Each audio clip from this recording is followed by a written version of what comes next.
Closure यानी समृद्ध है या नहीं। कोई भी संख्या जैसे पूर्ण संख्या है, पूर्णांक संख्या है, परिमेय संख्या है, ये क्लोजर है या नहीं, समृद्ध है या नहीं।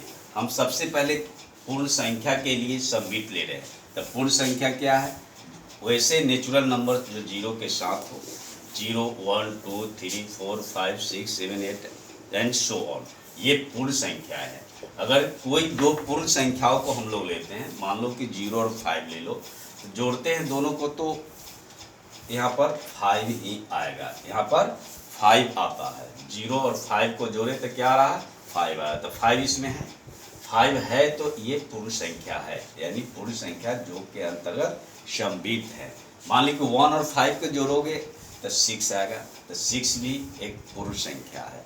या 5 + 7 भी करोगे तो 9 आएगा, तो 9 भी एक पूर्ण संख्या है।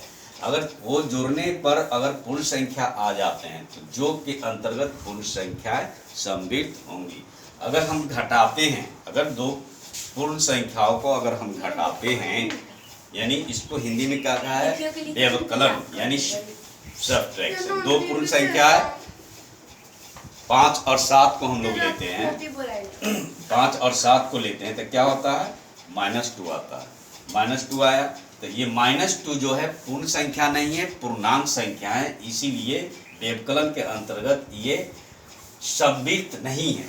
पूर्ण संख्या जो है समृद्ध नहीं है। अगर इसी को हम पूर्णांक संख्या के लिए लेते तो पूर्णांक संख्या के लिए व्यवकलन के अंतर्गत समृद्ध हो जाएगा, लेकिन पूर्ण संख्या के लिए ये व्यवकलन के अंतर्गत समृद्ध नहीं है।